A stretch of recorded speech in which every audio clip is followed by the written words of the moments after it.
They were created to be better. They faced the enemy face to face. They knew tragedies and victories, thanks to the courage of those who served on them.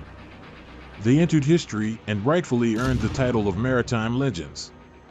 In 1906, the British battleship Dreadnought was launched, and naval warfare changed forever. Long-range artillery, new optics, fire control devices, steam turbines, cemented armor. This ship became a sensation in naval circles and gave the name to a whole class of battleships. The great powers began a naval arms race to build a battleship like the New York-class battleship, to which Texas belongs. The stages of evolution included more powerful armaments and heavier armor.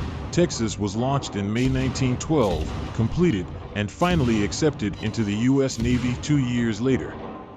It is most famous as a pioneer ship, as it was the first ship to have anti-aircraft guns, a permanent Marine contingent, and, to this day, Texas remains the only museum ship representing the era of oar-driven battleships.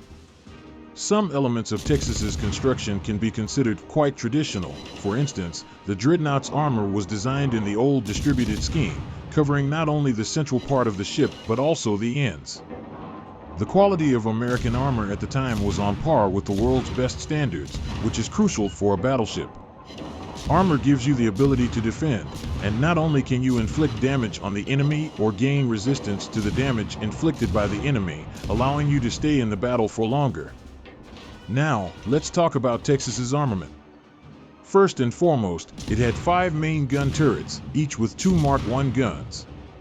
In a line along the superstructure, this arrangement allowed for a broadside of all 5 turrets in the central battery. 2 of the 5 turrets were equipped with 14-inch guns, the largest caliber guns of the time. But the ship also had the corresponding armor to match them.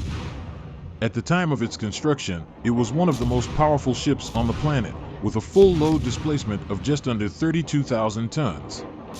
It was over 170 meters long, about 33 meters wide, and had a draft of over 9 meters. The armor consisted of 305 millimeters over the main belt and up to 356 millimeters around the main battery turrets. The conning tower had 305 millimeters of armor, and the main armament was 5 twin-gun turrets with 2 14-inch guns in each. Texas also featured anti-mine artillery, 16 single 3-inch guns Mark VIII, and 8 10-inch anti-aircraft guns. The Browning M2 BMG was used as 12.7 mm caliber machine guns for anti-aircraft purposes. The aviation group included 4 Curtiss SOC seaplanes. The maximum speed was 19 knots, and it had a cruising range of over 15,000 nautical miles at a speed of 10 knots. To manage firing control, a special ballistic computer, the Mark I fire control computer, was used. It was one of the best in its class for a long time. It counted the firing parameters, taking into account the target's position, speed, and atmospheric conditions, and then passed the data to the firing mechanisms. Further progress in systems development was associated with the introduction of radar devices during World War II. Texas was the first ship of the Atlantic Fleet to receive radar for detecting aerial targets. The development of radioelectronic equipment ultimately confirmed the superiority of the U.S. Navy in fire control means. One of the traditional features on Texas was the installation of a vertical and 4-cylinder triple expansion steam engine, with 1 engine on each of the twin shafts. The ship had 2 propellers, which allowed it to reach a speed of approximately 25 miles per hour, roughly 20 knots. However, the reliability, durability, and efficiency of these engines were outstanding among steam engines. It was the most advanced steam engine ever built and, in itself, represents an achievement in the history of national engineering thought. The history of the battleship Texas began with its participation in the occupation of the Mexican port of Veracruz in 1914. The ship served off the Mexican coast to support Marine infantry in case of need. After the withdrawal of American troops and the completion of its mission, Texas engaged in combat training in the Atlantic. The gun cruise quickly became the ship's trademark, winning numerous accuracy competitions. In April 1917, the United States entered World War I, and although Texas had limited combat experience with a couple of encounters with submarines, American battleships, by their mere existence, contributed to the defeat of the Second Reich. After the armistice, Texas participated in the internment of German sailors, and under the guard of Allied personnel, they were sent to the main British base at Scapa Flow, where more than 70 battleships or battleship cruisers were concentrated at one point. The sight was magnificent. For Texas, peaceful service began again in the mid-1920s. It underwent a deep modernization that lasted 2 years. Following the signing of the Washington Naval Treaty on limiting naval armaments, it was decided not to build new battleships or limit their numbers. As a result, the ship originally planned to replace Texas was scrapped, and Texas now needed an upgrade.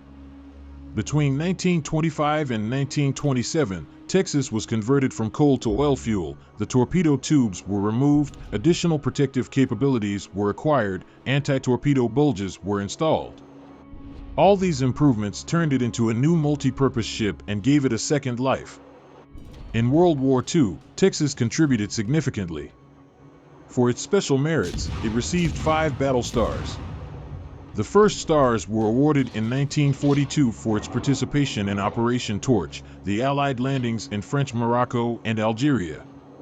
Texas played a vital role as an artillery support ship, targeting coastal batteries in the old fortress of Caspa and tanks attempting to attack the naval landing and the nearest roads where French forces loyal to the Vichy regime transferred reinforcements. Besides, the ship conducted anti-fascist propaganda. The ship's radio station continuously broadcast addresses from Allied leaders and resistance figures in the United States. Texas was the only ship of the U.S. Navy that took part in the hostilities on all fronts of the war. It provided support for the invasion of North Africa, southern France, and was present off the coast of Normandy on June 6, 1944. It was then directed to the Pacific Ocean, where it participated in battles there. One of the significant events in Texas's career was its participation in the opening of the Second Front, the landing of Allied troops in Normandy in the summer of 1944. Despite the colossal superiority of Anglo-American forces at sea and in the air, the entrenched enemy positions held against the strong fire of the Allied landing force that landed on the Normandy coast. The enemy inflicted heavy losses and prevented any progress. Texas was able to approach very close to the shore to provide direct fire support from all its guns at that moment. The ship's guns had already significantly shorter range than those of the newest battleships. However, the commander found an original solution to this problem. He flooded part of the anti-torpedo bulge. The battleship tilted, the elevation angle of the guns increased, and all the planned targets were hit. The battleship fired over 500 shells, allowing the Allies to secure their position on the shore and expand their beachhead. After the Normandy landing operation, the battleship participated in the capture of Cherbourg. This major port was well defended, including significant Hamburg batteries. Texas engaged in an artillery duel with them, during which it suffered damage. For the first and last time during its entire combat service, a German 240mm shell struck the battleship directly in the combat bridge, destroying all unarmored structures, including the bridge. The helmsman died, and 5 more crew members received severe injuries. The captain survived only by a stroke of luck. The ship's combat capability was significantly unaffected, and the battleship continued the duel with the German battery. Soon, another similar shell hit the ship on the port side, in the forward part, near the crew's living quarters. During the battle, they covered the shell with mattresses, and after the fight, Lieutenant Sturve carefully removed the shell and extracted the faulty fuse. The sapper awarded him the Bronze Star, and the shell was returned to the Texas as a talisman. At that point, the battleship's service in Europe was concluded. After a brief rest, the Texas headed to the Pacific Ocean. It participated in the assault on Iwo Jima and Okinawa, preparing for the final assault on Japan when the war ended. It was evident that the nearly 40-year-old veteran would not continue its service. Before sending the old battleships for scrap, the U.S. Navy proposed to sell them to the states after which they were named. Texas embraced the idea with enthusiasm, and on April 21, 1948, the battleship, bearing the name of Texas, was officially handed over to the authorities. The ship now serves as a museum. We are open 7 days a week. We appreciate people coming to this museum to connect with a part of history. Everyone can explore the ship in their own way, gaining an understanding of what it was like to serve on such a vessel. Texas is genuinely unique. It entered service before the start of World War I and was the only U.S. battleship to participate in World War II in 3 of the most critical theaters of military operations in Africa, Europe, and the Pacific. Today, this armored giant, standing as a permanent exhibit at the pier in the port of San Jacinto, symbolizes the entire power and might of the Navy in the first half of the 20th century.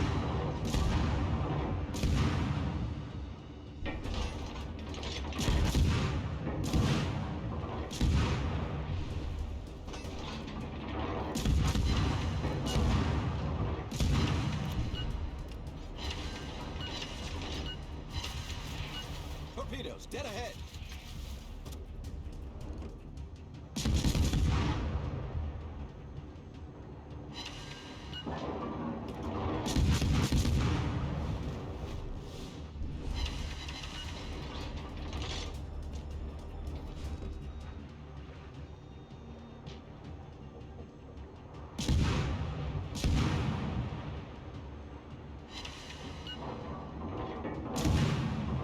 Torpedoes to port.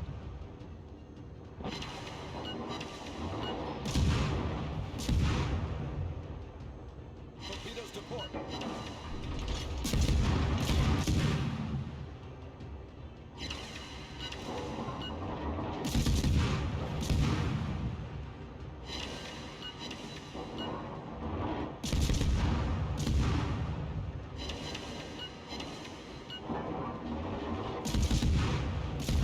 Torpedoes to port.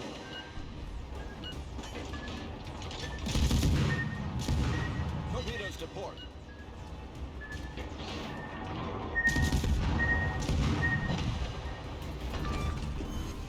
Enemy cruiser sunk.